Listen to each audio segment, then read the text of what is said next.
Magandang araw sa inyo mga kapugi. Ito ang pang-anim na araw na pag-harvest namin ng nyug dito sa gilid ng kalsada. At masasaksihan nyo na naman kung paano magtrabaho ang mga pugi dito sa lugar ng Bicol, Sorsogon. Yahoo!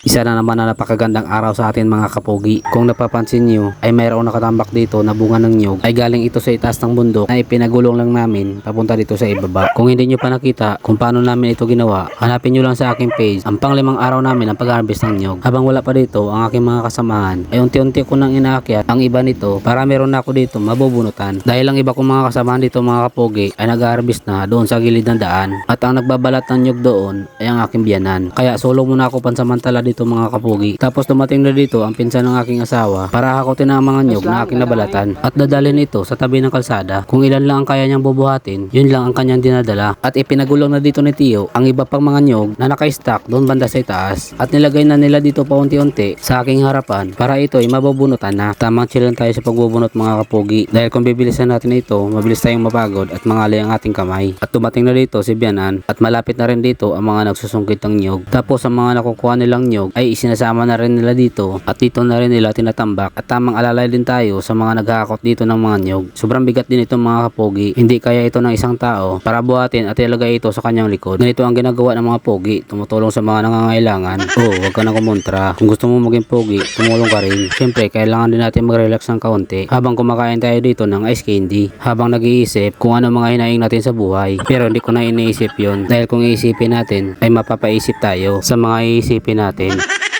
Di ba nagigits nyo ako mga kapogi? Kasi ako di ko na rin nagigits ang sarili ko eh. Iba na ito mga kapogi. Siguro gutom lang ito. Buti na lang nagsabi dito si Binan na magpapahinga na. Kami daw ay manananghalian na. At tinubad ko na muna dito ang aking protective gear. Babalikan na lang namin ito pagdating ng alauna. Tapos umakyat na ako dito sa gilid ng daan at para makauwi na. Ito ang nabunutan namin ngayong umaga mga kapogi. Tapos ando naman ang nabunutan ng Binan bago siya pumunta dito sa akin.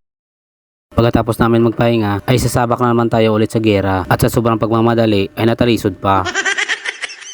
Ay nako, nakita ka pa sa camera. Kawawa sa'yo kapugi. By the way guys, mag-umpisa na naman tayo ulit sa pagbubunot dito. Mag-isa na naman ako dito sa pagbubunot ng nyug mga kapugi. Dahil si Binan ay sumama na naman ulit doon sa mga nagsusungkit ng nyug. Diyan lang naman sila sa taas nagkakangkot mga kapugi. Kailangan kasi matapos namin ito kaagad para kinabukasan ay makakasabay na ako doon sa mga nagsusungkit ng nyug. Dumating na lang dito ang aking kasamahan para hahakutin na ang mga nyug na akin ang binalatan at palipat-lipat ako dito ng pwesto dahil mainit na doon sa area na aking pinagbubunutan. Siguro hindi nakatiis sa kakapanood ang aking kasamahan kaya nagpasya na itong tumulong at para mabilis na itong matapos. Ganito lang lagi ang aming ginagawa mga kapugi kapag nag-harvest kami ng nyug dito sa amin. Kapag paulit-ulit mo na itong ginagawa ay masasanay ka din. Hindi mo dito iniisip ang pagod. Ang mahalaga dito ay matatapos mo ang iyong gawain. Kahit ganito lang ang aming trabaho ay nakaka-proud pa rin dahil marangal din ito at nakakatulong din ito sa pamilya natin. At naubos na rin naming binalatan ang mga bunga ng nyug na nakatambak dito. At hindi pa dito natapos ang aming trabaho mga kapugi. Bago ako lilipat doon sa aking pagbubunot ay tinulungan ko sila muna dito sa paglagay ng nyug dito sa sako para matapos na ang aming gawain sa area na to at dumiretso na ako dito sa ilalim ng puno ng kakao at amin na binubunutan ang mga nyug na nakatambak dito at pumili na rin dito si Tia ng nyug na ipanghalo niya sa mga lulutuin niyang gulay at natapos na din kami dito sa pagbabalat ng nyug at pumunta na ako dito sa kalsada at umupo para magpapahinga lang ng saglit habang pinapanood ang mga puging nagkakarga ng nyug dito sa kanilang top down. Sila ang kumukuha ng nyug sa amin mga kapugi. Bago nila ito kinukuha ay